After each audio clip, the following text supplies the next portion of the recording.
नमस्कार विद्यार्थी मित्रांनो, महाराष्ट्र राज्य माध्यमिक व उच्च माध्यमिक परीक्षा मंडळ पुणे आयोजित फेब्रुवारी मार्च 2025 मध्ये होणाऱ्या परीक्षेसाठी आपणा सर्वांना खूप खूप शुभेच्छा।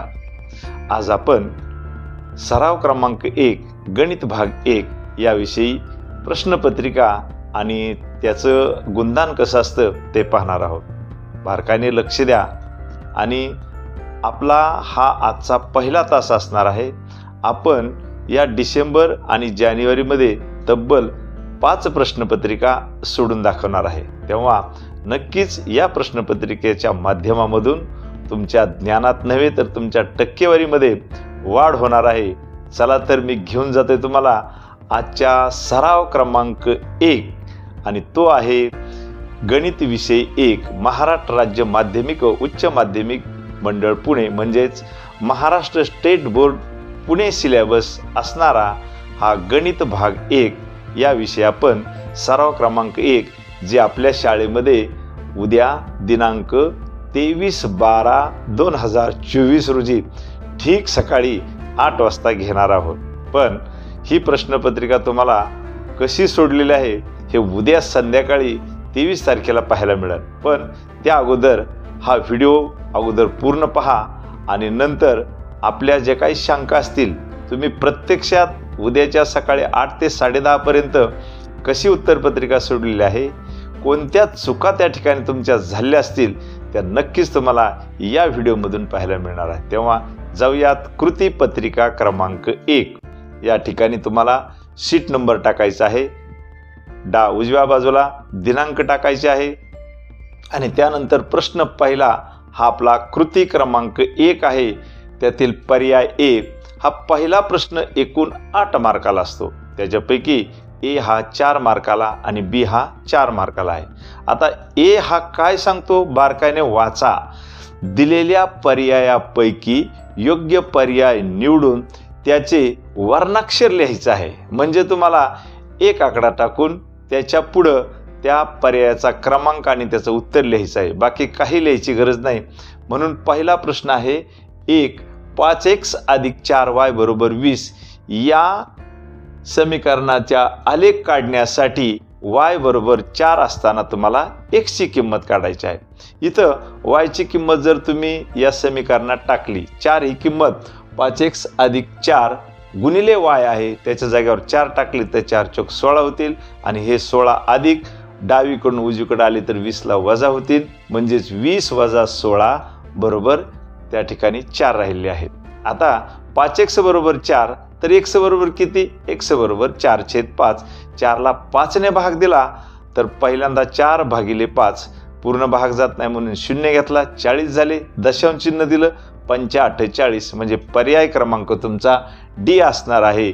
0.8 हे उत्तर असणार आहे। यानंतर दुसरा उपप्रश्न आहे पुढील पर्यायापैकी कोणती संभाव्यता असू शकणार नाहीत। मित्रांनो, मी नेहमी वर्गात शिकवत असतो, सांगत असतो की कोणत्याही घटनेची संभाव्यता ही 0 ते 1 च्या दरम्यान असते, त्याच्या पुढे नसते।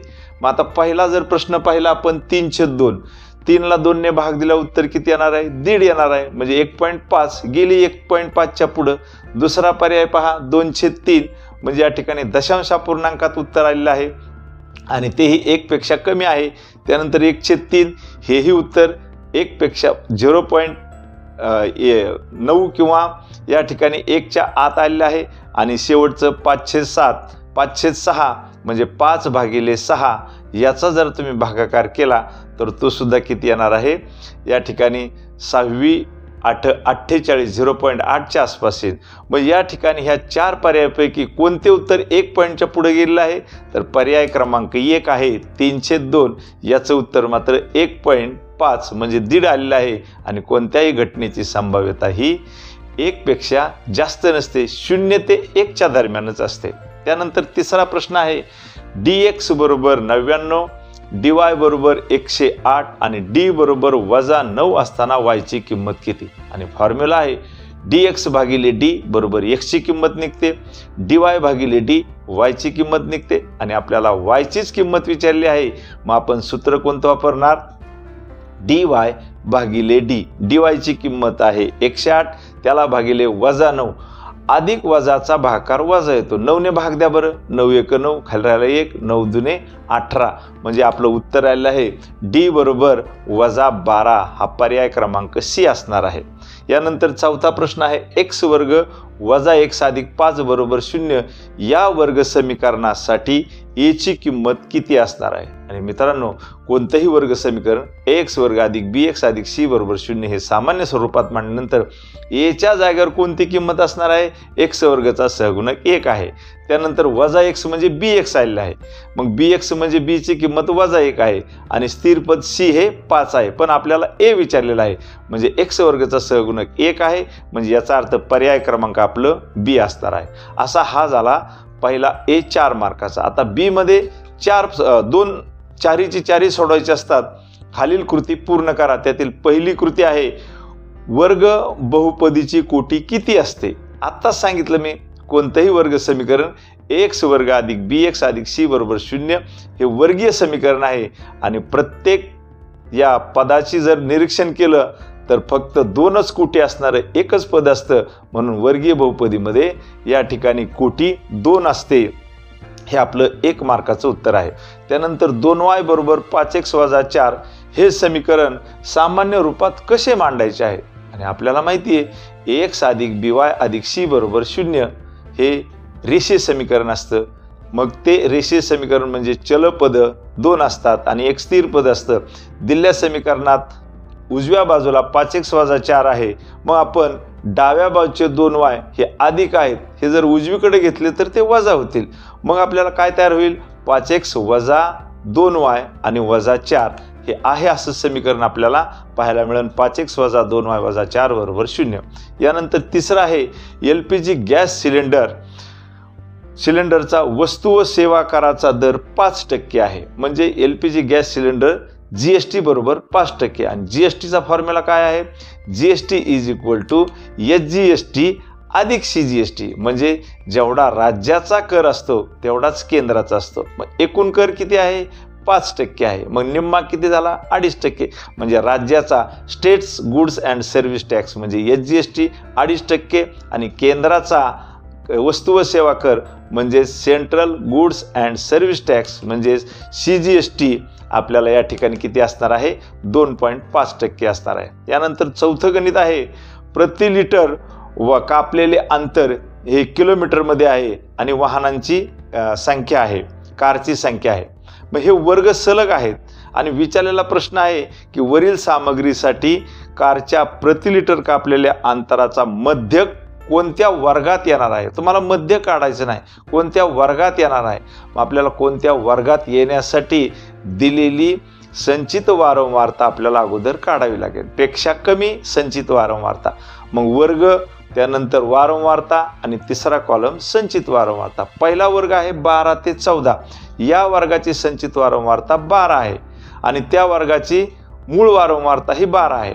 मग दुसरा वर्ग जो आहे 14 ते 16, या वर्गाची संचित वारंवारता म्हणजे 16 पेक्षा कमी किलोमीटर अंतर धावणाऱ्या गाड्यांची संख्या, त्याच्यातले 12 आणि अगोदरच्या वर्गातले 11, ह्या दोघांची बेरीज जर केली तर आपल्याला दुसऱ्या वर्गाची संचित वारंवारता येते 23। तिसरा वर्ग आहे 16 ते 18, त्याच्यामध्ये वाहनांची संख्या आहे 20, त्याची 20 आणि त्याच्या अगोदरची म्हणजे 18 पेक्षा कमी असणाऱ्या अंतर कापलेल्या वाहनांची संख्या ह्या 20 आणि पहिल्या 23 म्हणजे 43 वाहनं या ठिकाणी संचित वारंवारतेमध्ये असणार आहेत। आणि शेवटचा वर्ग आहे 18 ते 20, त्याच्यातील 7 आणि अगोदरचे 43 म्हणजे एकूण 50 संचित वारंवारता ही असणार आहे। आता तुम्हाला काय करायचंय, एकूण कारची संख्या आहे 50, n बरोबर 50, 50ला 2 ने भाग दिला तर उत्तर 25 येतं। आता हे 25 उत्तर कोणत्या वर्गामध्ये शोधायचं, कोणत्या संचित वर्गामध्ये आपला त्याचा समावेश होईल, तर तो जर पाहिला 11 मध्ये होणार नाही, संचित वारंवारता 23 आहे त्याच्यात होणार नाही। त्यानंतर पुढचा वर्ग आहे 43, पुढचा वर्ग आहे 16 ते 18 आणि याची संचित वारंवारता मात्र 43 आहे। मग आपलं 25 हा समावेश कशात होईल, 43 मध्ये। याचा अर्थ 43 हा कोणता वर्ग आहे, तो आहे 16 ते 18, म्हणून 16 ते 18 हा आपला मध्यक वर्ग असणार आहे। म्हणून आपल्याला विचारलेला प्रश्न आहे फक्त मध्यक वर्ग कोणता असणार आहे, मध्यक कोणत्या वर्गात असणार आहे, तर तो असणार आहे 16 ते 18 या वर्गात असणार आहे. यानंतर कृती 2 म्हणजे प्रश्न दुसरा त्यातला ए, खालील कृती पूर्ण करा. कोणत्याही 2 दिलेले असतात, 3 दिलेले असतात. या ठिकाणी त्याला प्रश्न मार्क आहे 4. मग आता पहिला प्रश्न आहे, पुढील क्रमिका अंकगणिती श्रेणी आहे किंवा नाही हे ठरवण्यासाठी खालील कृती पूर्ण करा. मग या ठिकाणी क्रमिका आहे 1, 8, 15 आणि 22. मग क्रमिका 1, 8, 15, 22 याच्यानंतर आपल्याला माहिती आहे की कोणत्याही क्रमिकेचा फरक काढण्यासाठी शेवटच्या पदातून आधीचं पद वजा करतात. म्हणजेच या ठिकाणी T2 वजा T1. T2 आहे आपला 18, T2 आहे 8 आणि T1 आहे 1. 8 मधून 1 गेला किंवा शेवटचं पद 22 मधून 15 गेले तरी 7 राहतं. 8 मधून 1 गेला तरी 7 राहते. 15तून 8 गेले तरी 7 राहते. मग आपण किमती जर टाकून चेक केल्या तर प्रत्येक वेळेस हा फरक T2 मधून T1 गेला 7 राहिला.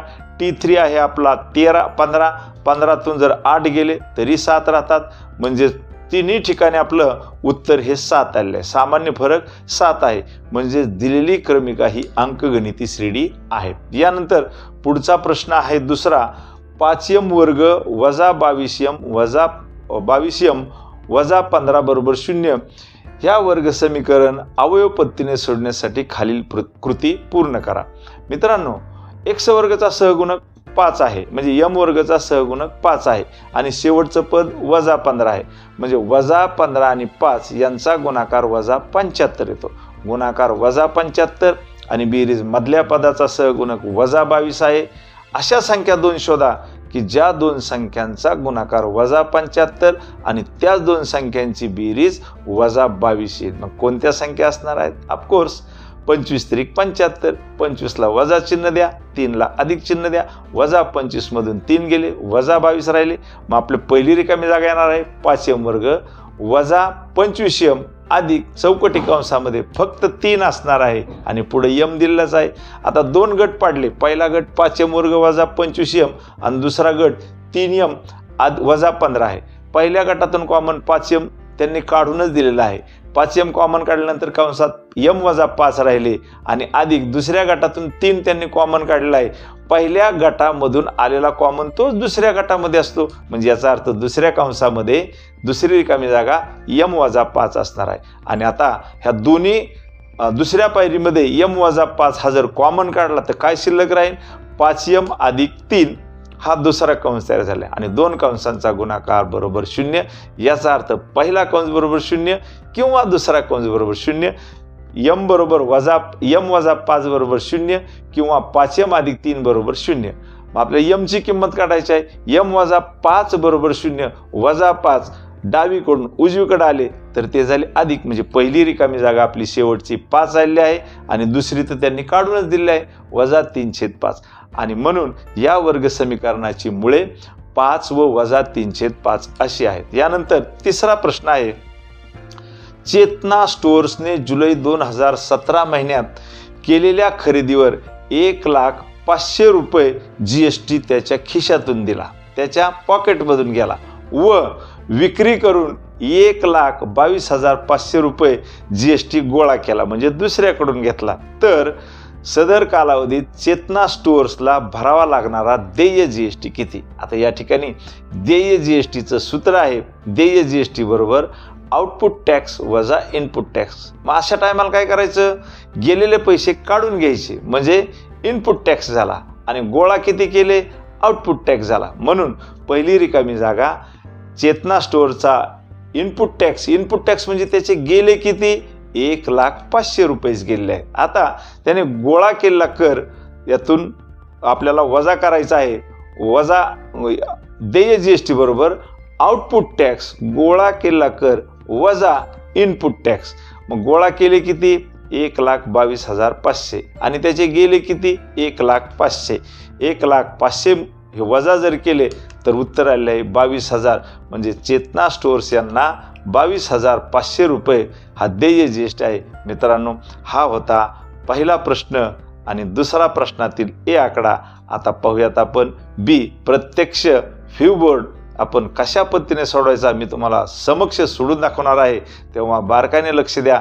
तुमच्या शंका असतील तर नक्की विचारा. पण या ठिकाणी पहिला प्रश्न हा 8 मार्काला आहे, दुसरा प्रश्न हा 4 + 8 म्हणजे 12 मार्काला आहे. हे पहिला आणि दुसऱ्या प्रश्नातील एकही मार्क जाऊ देऊ नका. हा अत्यंत महत्त्वाचा, तुमच्या गुणवत्तेत, तुमच्या पर्सेंटेजमध्ये वाढ करणारे प्रश्न आहेत. तेव्हा आपण राहिलेले प्रश्न समक्ष बोर्डवर तुम्हाला सोडून दाखवणार आहे. कुठेही जाऊ नका, रहा एक पाऊल पुढे आणि म्हणा क्रिएटिव्ह HM लोणी यूट्यूब चॅनलला सबस्क्राईब करा, बेल बटन दाबा आणि आपल्या मित्रांनाही त्या ठिकाणी या व्हिडिओची लिंक पाठवा. पाहूयात प्रश्न पहिल्यामधील प्रश्न दुसऱ्यामधील बी समक्ष सोडूयात. चला तर मग